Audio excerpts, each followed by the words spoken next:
critical discourse. And it is my pleasure, without too much intro here, to welcome an outstanding lineup of theater makers and producers and curators for this discussion tonight. Quickly, before we start, I just want to remind everybody that because we are recording and we are live streaming this event, if you could take your cell phones, make extra sure that they're all silenced.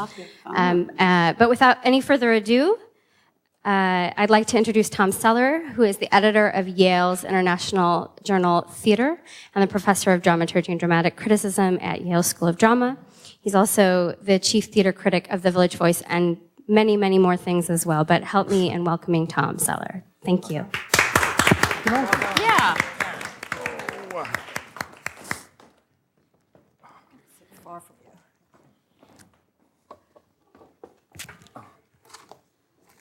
Yeah.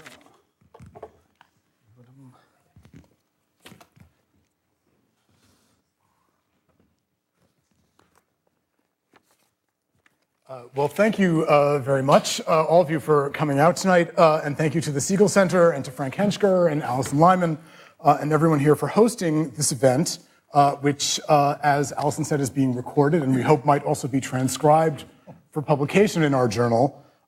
This entire shindig is a kind of experiment, a thought experiment on my part, and I have no strong ideas about exactly how the conversation is supposed to go. But to my surprise and delight, three of the New York performance world's most dynamic artistic leaders have agreed to take part and join me in this adventure. So immediately to my right is Simon Dove, co-curator of Crossing the Line, among other distinguished appointments. Meiyin Wang, co-director of the Under the Radar Festival and the Devised Theater Initiative at the Public Theater. And Sarah Benson, artistic director of Soho Rep. This, I think, is a really fortuitous breakdown for a conversation like this, because we have represented here on stage a highly progressive theater company, Soho Rep, the city's premier festival of new theater and performance, Under the Radar, and, well, I was going to describe it differently. It's also a leading festival, but a leading citywide curatorial platform emphasizing transdisciplinary forms. Is that fair? That'll do. That'll do? Okay, for now. Tom. You can obliterate the definition in a moment. So today's conversation is deliberately not intended as a general reflection on the state of reviewing in daily newspapers, which is lucky for me, and also because this is not really the only kind of criticism and certainly not the most refined form of criticism. So we're really not here to talk about that. Instead, this project is an attempt to ask what theaters and presenting organizations are doing themselves or could do to lead and nourish a rich and an engaged conversation around the work that they create or the work that they present. The idea for this experiment was born of my own practical frustration as a theater journal editor. Why, I wondered, do so few theaters in America sell books, journals, and play anthologies when theaters in other countries do?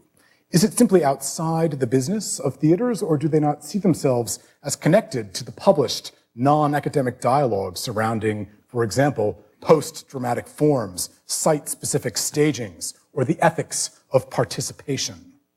I also wondered about practices in other sectors of the arts. In the visual arts, exhibition catalogues with new critical essays and documentary materials are standard.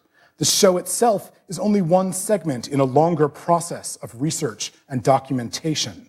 Could theaters and presenters of time-based arts do this too? Or is there something intrinsic to durational forms, theater, performance, dance, and their economies that precludes it?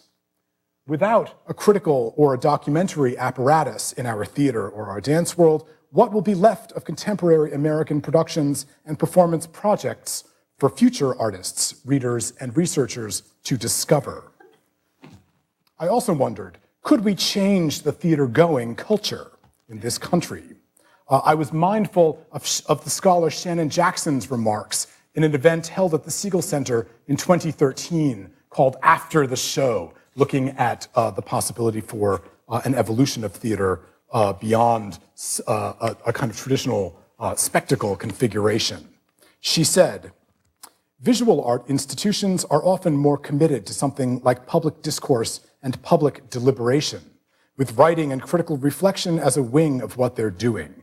You could argue about how rigorous it is, but it is more often a part of the institution to have not just a talkback at a show, but a symposium that's associated with the exhibition, a catalog associated with the exhibition, and a bookstore attached to the museum that sells reflection. I don't mean to celebrate and say how much better arts institutions are than theater institutions, but there's something about critical reflection that is more woven into the job description. I guess I worry that the apparatus around theater includes a sort of marketing that is generally affirmative. Some museums and biennials do as well. But I wonder whether theaters could actually embrace criticality rather than present the event as a thing that you will inevitably be compelled to like.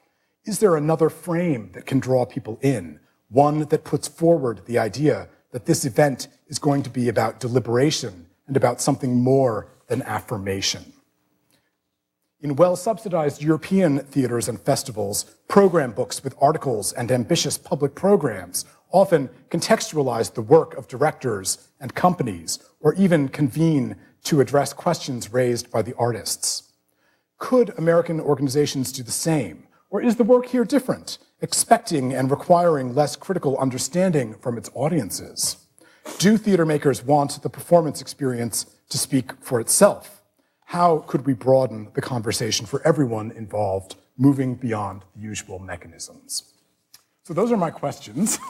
And now I will sit back and turn this over to our panelists. I'd like to ask each of you, first maybe just to respond to my prompt, and ask you if you agree that there's a need for a conversation like this, and whether any of the possibilities that I've thrown out here resonate with what you've been thinking on this topic. Maybe starting with Sarah, who's nodding in agreement. Oh, no. apparent agreement over in the corner.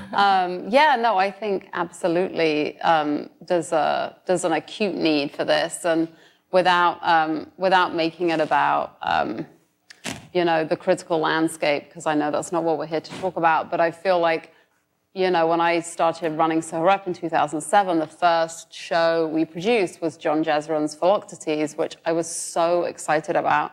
Here was this major artist doing this show that I was so in love with. And they sent a television critic from the New York Times who had no idea what they were looking at. It got buried in the paper. It was horrible. It was just awful. And the critics spent the whole time talking about how this actor looked like a television star, and it was just I was oh, I have a job here to really create a context around the work, because this, it's a very different critical landscape than it is, say, in the UK, where there's 6 broadsheets that are all, agreeing and disagreeing, and there is more of a conversation. And I felt like it was my job as a producer to create a safe and vibrant context for artists to be able to do their work and to try and have the most direct connection with audiences possible. And so I very actively, after that show, we started having a conversation at the theatre about what can we do and how can we transform this. And, so we've tried a few things over the years, and I don't know if it's helpful to hear about some of those kind of strategies, but the main thing that we started doing basically was this humanities program called Feed, which I fundraised for after that first disaster, and and created this program basically that would surround all the shows. And so there's kind of 3 strands to that program. One is publishing, one is live events at the theatre, and one is online content. And so, I feel like we've had some that have been wildly successful and some that have been total failures. But I think overall what we've been trying to do with that program is to not to define the work, because I think that's something that, for good or bad, I have a real aversion to, but like I don't like over-determine the experience for an audience, but I want to try and provide like as much rich tangential material that is gonna open space for people to step into it and have the most potent experience they can. And so, you know, we've tried, so we publish all the plays we do because I felt like it was important that people could take them away, and we do some anthologies and that kind of thing. And then in terms of live events, which are really the kind of cornerstone of that program, you know, we've done all kinds of things, ranging from like parties to, you know, a lot of sort of, we've partnered with museums or other arts organizations. Like when we did Marie Antoinette, we did a whole partnership with the Met where people could go and look at like French etchings, you know, or we've done like music-driven, you know, feed events surrounding the show, you know, that have like a video component and like a live component. Let's see, what other things have we done that that have worked? You know, then we've done some more like straightforward panels, like when we did We Are Proud to Present by Jackie Sibley's Jury, we did this whole thing about like meta theater and had like artists consider meta theater and what that is.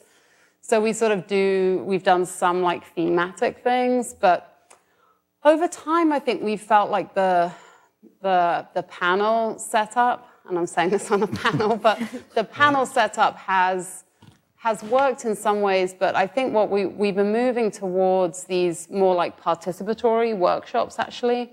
So we did one, well, we've started to do them around every show, and this kind of came about with David Ajmi, who's our writer-in-residence. It was an idea that he had to really make Feed something where people get to try stuff and participate as a creator, basically. So, you know, we did like Samelia Jackson came and did like an acting workshop around Black British playwriting when we were doing Debbie Tucker Green's play right now.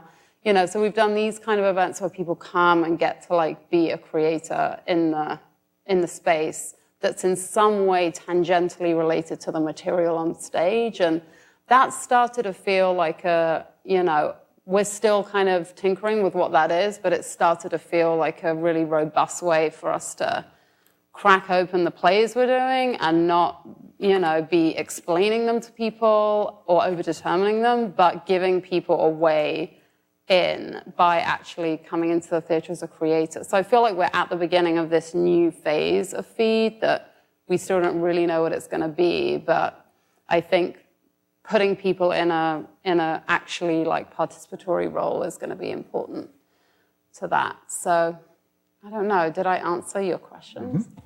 Mm-hmm. Not at all. But we'll get back to it. Yeah. So I do think it's really important. Is the short answer? I think it's. I feel like the theatre experience doesn't start and stop when the curtain goes up and down, and we're constantly looking to kind of extend that before and after and into people's lives. So, yeah. Okay, great. Thank you. Meiyin? Me next.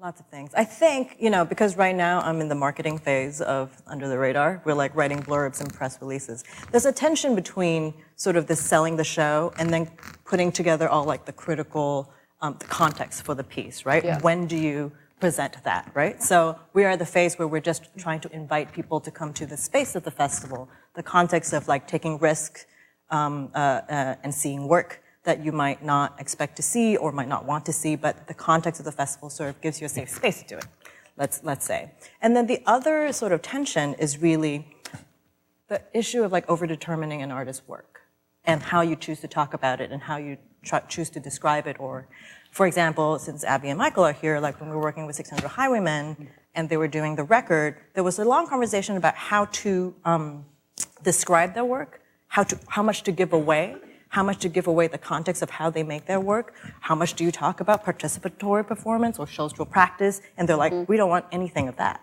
right? I'm making it simplified, but so that is also an issue with how as the festival director, how do you create the context for that while respecting what the artist wants to be presented at first glance, right?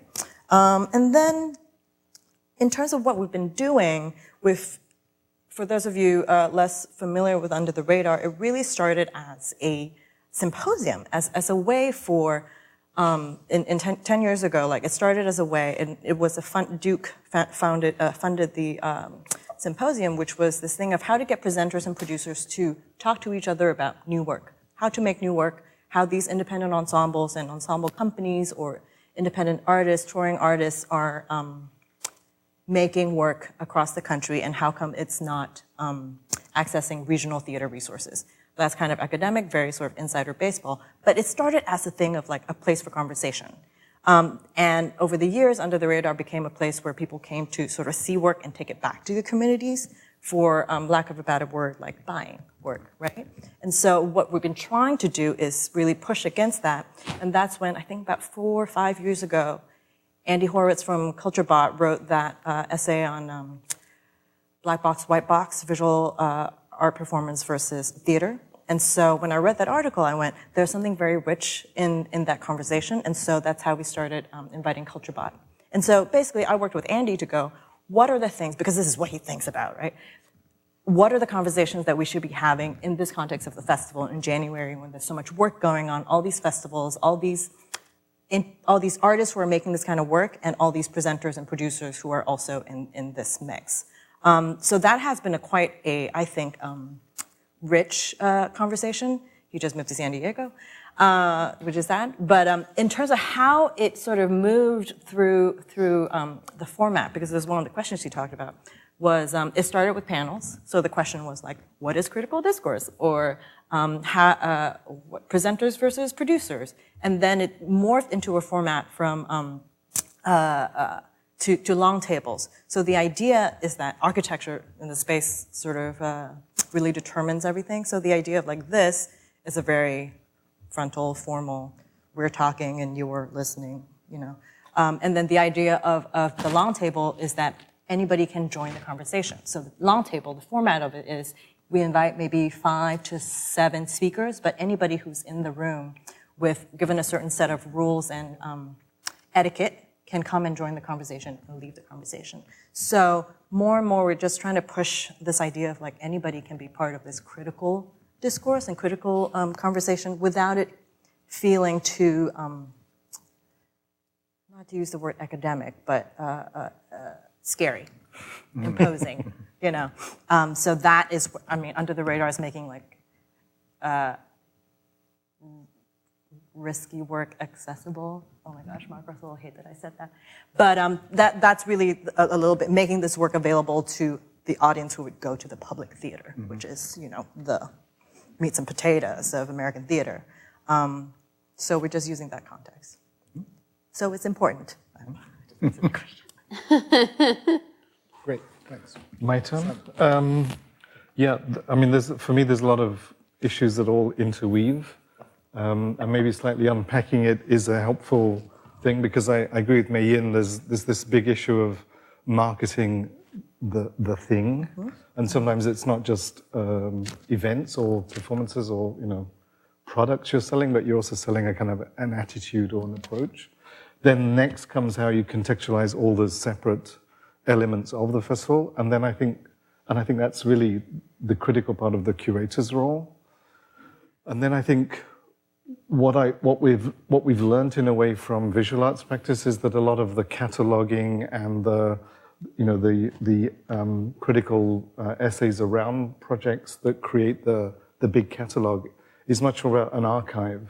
It's kind of what Tom was suggesting, it's what remains for those who come later, perhaps who didn't see the show, but who want to kind of get a sense of where it fits into the kind of cultural stream that's been happening.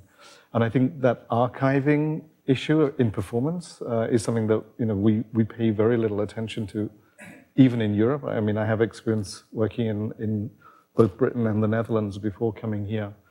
And that was mostly to do with budget, economy, but it was also to do with practice. I mean, when I just as a small example, when I took over the Spring Dance Festival in Utrecht in 2000, I had exactly this kind of conversation with colleagues there about, why is this work really not kind of talked about? Why is there no bigger discussion?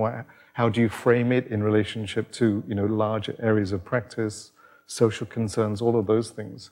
And of course, while each piece in the festival does that, I felt it was important that we really create the catalog. So instead of making, handout program sheets for every show, we invested quite a bit of the budget. I mean, the equivalent probably of one of the shows to make a catalog. We commissioned essays. We commissioned visual artists to work around some of the thematic ideas. So it contained 24 commissioned artworks, as well as all the individual artists and programs. It was beautiful. We worked with our designers on it, and we made this freely available to everyone, which was actually a mistake because most people thought it was far too expensive to be free, and a lot of people didn't pick them up. So we had to have people actively thrusting them in the hands of people, saying, "No, this is for you." And we found that it was, for most people, it was really overwhelming. It was not the kind of depth that they wanted when they were entering the theater to go and experience something to be plunged into. Maybe later. And it's true, we've found that universities and students have kind of requested them in years later, subsequently. So we completely shifted away from that totally to looking more at this idea of inviting people to be on a journey with us. Because for Spring Dance, the program very much was a lot of new work, new artists who were really not known at all, making work in formats and frameworks that were also pretty unfamiliar. So we worked on this idea of coming with us on a journey, not to, I guess, be kind of guided too much, but to join us. So we literally set up some metaphorical journeys within the festival. Some things we literally took people on a boat. I mean, it was Utrecht, so there was a nice canal. It's a bit harder here, I guess. But we could go from venue to venue with commentators, with academics, with artists, with people on the boat. So it was a kind of party, but people went from one event to the other. We also set up projects that they could see or interventions on the way, so they were constantly being surprised. So it was just a way of creating a kind of metaphorical involvement in coming with us on this journey. And that was really popular because it was sociable, it was very interactive, and it wasn't saying, here's this weighty tome that you need to digest and then you'll engage with the work more thoroughly. And a lot of those principles, I think, we're using now in Crossing the Line, again, for the same reason that we're often bringing new artists to the city or commissioning new work in different ways. And what we've found really is that prior to engaging with an event, people, of course, need to make a commitment to coming. Whether they're buying a ticket or it's free, you still have to be there at the right time, at the right moment. It's a big commitment in terms of your domestic arrangements and all of those things. But it's clear that people most people want to have a little bit of information, but they have a real desire to engage with the work for what the work is, to let the work speak to them. And we have a lot more requests for people who saw something and are triggered and are inspired by something to pursue it. So we found that a lot of the interest in the the ideas or I guess the frameworks that emerge from work tend to come after the experience, and that's when people are really more inspired. Mm-hmm. So how do you do that? And we've tried different things. We've set up more general conversations, which are not about specific shows, but maybe around. I know we did a thing around the relationship between artists and politics. It was in 2008, and the election was about to happen. We felt we'd heard nothing about what Obama was thinking about culture, and McCain, I think, was the main Republican candidate. Yeah, so it was. We called it "Why do politicians need artists?" as a kind of provocation. But we invited people who were just thinking about this relationship between culture and society to talk more broadly, and it connected with some of the the artists in the festival. Or we did a huge project which was more of a kind of production around urban agriculture. This was in 2010.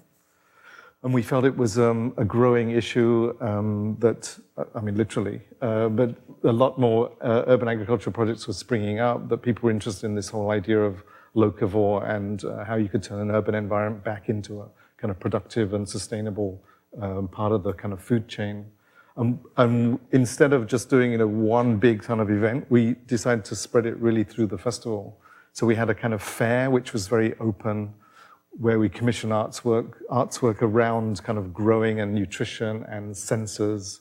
But we also had people who, brought their 3 best cucumbers or their, So it was a whole range of things. We closed off a street in front of the Invisible Dog in Bergen Street, which you probably know.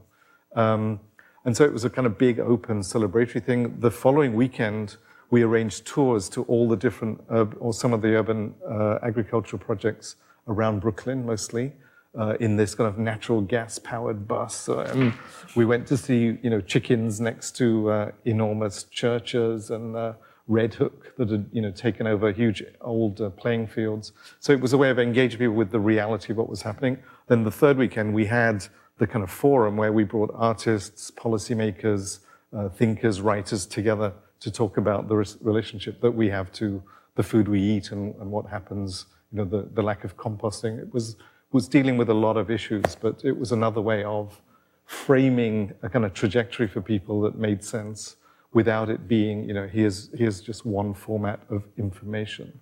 But it was experiential, it was participative, and it was, literally you got your feet in the dirt of Brooklyn. Mm-hmm. So, for us, it's been a critical part of how you engage people, I guess, not just in the projects, but I think more in the ideas that are emerging from them, the relationship between that project and the bigger world that we all share, and that's a big part of what we're trying to push. I'll stop. That's great. Thank you. So right away, I'm hearing 2 points of agreement. One seems to be that that the architecture needs to change for public engagement beyond the kind of traditional panel architecture, that it has to be participatory, it has to be long table, or it has to be somehow more democratic, more interactive, and also that it needs to be conceived in conjunction with the production or with the festival program itself. It can't be a kind of tagged on, add-on experience, but it really has to be organically evolved in relation to the project. Is that fair? Yeah, I mean, I would just, maybe it's nitpicking, but I think a lot of the way in which we want to engage with projects now is not necessarily coming to a panel discussion and this feeling that there's a kind of discourse around the project, but it's something that is in and of itself an event. It's something that they can take part in. It's something that can feed them in more ways than just about the kind of discourse and about language, I think. That makes sense. Add to that? Yeah, I mean, I feel like, in general, there's like this kind of fetishization of like the artist or the teacher or like the person who like has all the magical knowledge or whatever. And I think it's like a lot of what we've tried to do is like demystify basically. And the contextual programming we're trying to do is to demystify art making. And, when I first came to Soho Rep, there was this sense of like, you needed a secret knock to like get in the door and get it and know what and I think we've been trying to just really throw the doors open and say this is work that is for everyone and create the most kind of inclusive context for people to appreciate the work in a personal way. So yeah, I think I would agree. We used to do this thing, and it was quite a dismal failure, I will say. We did this thing called 6 o'clock talks, which was before the 7 o'clock show or 8 o'clock show, that you're just at the public and then in the lobby. And there was a mezzanine. Again, space was the thing because it was kind of open and super loud. But the idea was that the audience members would be like, and we'll invite some artists. It would be very informal, but then it was to start a conversation amongst the festival goers, right? To create the space in which they can talk and they can say, this show reminded me of this, and somebody goes, oh, with that show, it might be interesting for you to see this other thing, or it reminds me of this other thing outside of the festival, or at Soho Rep, or crossing the line. So for me, more and more, I'm interested in getting the audience to talk to each other, you know, to sort of actually define the experience, and not be sort of imposing a particular theme or line of investigation. Although it's our job to go like perhaps this, but provide the context for you can see what you want to see because that's the point. You all have a head start in a way compared to some of the other, let's say, New York City organizations, because you have adventurous audiences to begin with. I mean, people go to Under the Radar to discover something new, which they may embrace, but they may also hate and complain about at the bar afterwards, and that's part of the experience. That experience of discovery is part of it. Soho Rep is a theater you go to for something provocative, something immersive, maybe. And you know, it's an adventurous taste that brings you there, probably, and certainly that's true for crossing the line. Does that mean that you can? Does that make it easier for you to try this kind of public programming? I can't imagine the same thing happening at, let's say, Manhattan Theater Club or Manhattan, which has just a different aesthetic, different audience. Well, can I respond to that? I mean, the issue for us is, I mean, you're right, there's a core audience who are really curious and adventurous and really interested in engaging with something new. But a lot of our desire is, of course, not just to engage that audience, but to connect a much broader cross-section of New Yorkers with the projects that we're doing. And one of the ways we can do that, which I think is the advantage, or maybe it's something you are thinking about, but you know, we're not confined to one kind of building and one kind of theater space.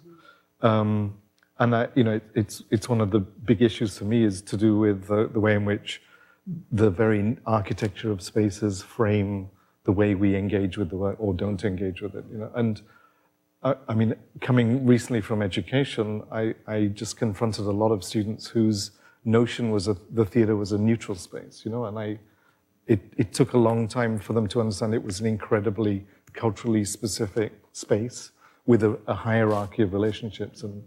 And I think what we're able to do with a lot of the work is, and not just because we're able to place it, but because artists are also interested in creating a different kind of relationship, is we can place work in other kinds of contexts, whether it be in a completely mad, thronging context like Times Square, or we can put a theater piece, you know, in a disused subway tunnel under Atlantic Avenue, because it creates a completely different relationship to your idea of location, of this thing that's looming towards you that you can't see. In other words, you can use context, literally the physical context, to a great advantage in order to kind of engage people in different ways with thinking about what it is they're experiencing and how they're experiencing it.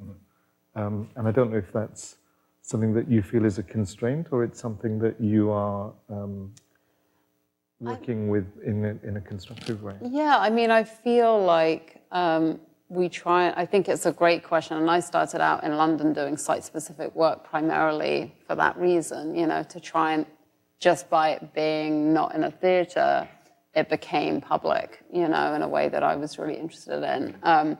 So I totally associate with that. I think what we've tried to do is to sort of treat Soho Rep site specifically, you know, if that makes sense. Yeah, completely.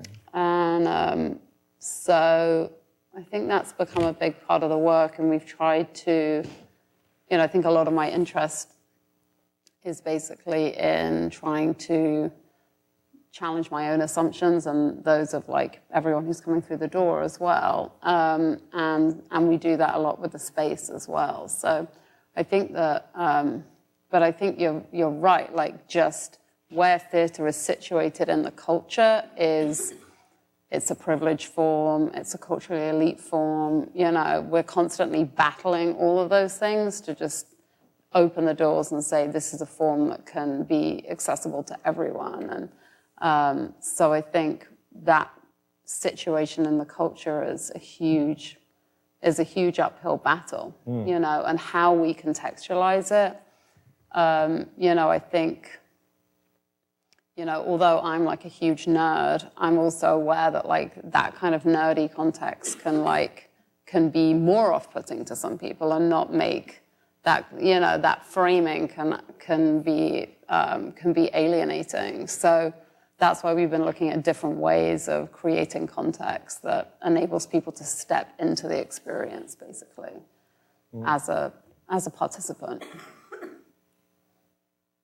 I don't know, does that answer what you were thinking about in terms of space? Yeah, I mean, the issue for me, I think, is that increasingly we're now taking this idea that, you know, it's really a curator's responsibility to make that connection between the artist's idea, the form they choose to work with, hopefully, which is directly contingent on the idea, and then the audience it's seeking to connect with or address.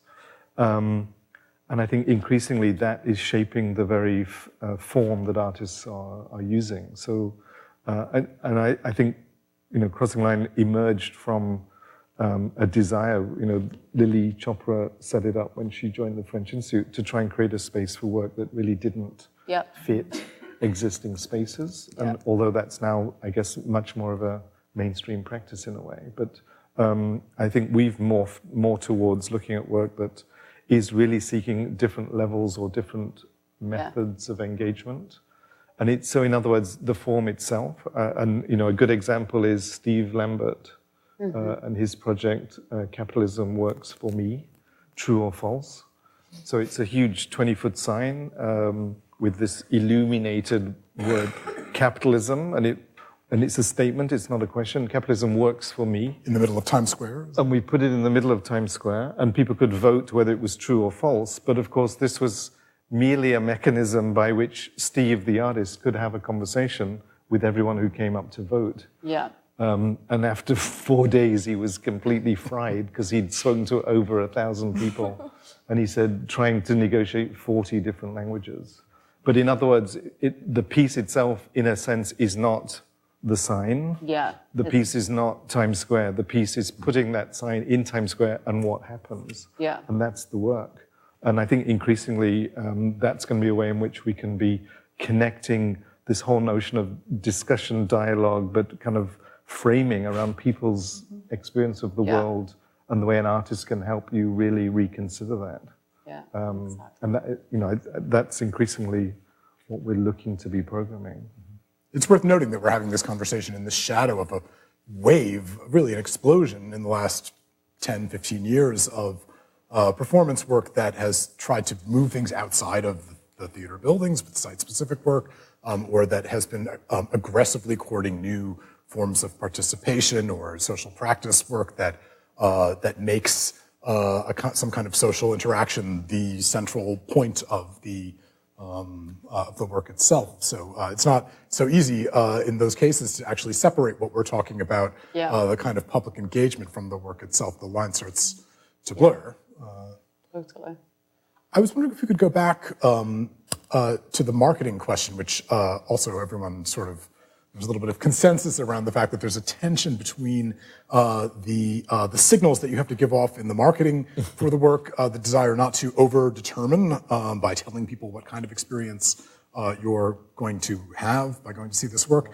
On the other hand, there's Shannon Jackson's point, which is that there could be a way to signal to audiences that it's not, you don't have to love it if you go. You're free to come and have another kind of response to this work. How do you make room for, I mean, assuming that you agree with Shannon, and maybe you don't, how do you make room for that in the way that you present the work, in the mode of presentation, in the way that you cultivate your audience? this is, I guess, super obvious, but it's in the image. It's like the language can be one thing, but the image that accompanies the language is the two together, as for Under the Radar, tells that story of there's a one-on-one experience, it's intimate, and then you see this photo of a dressing room. And so you're going to assume you're sort of like leading them through the image or the show image. So we're always very careful about what we are representing visually, and we always mostly use a production shot, so that it's the language which has to be like, the show will be something interesting for you to see, and then the image is the one that goes, this is really dark, so if you don't like dark things, you probably don't want to come. So you're sort of like riding that line a little bit. That's basic. Mm-hmm. Visual suggestions, powerful.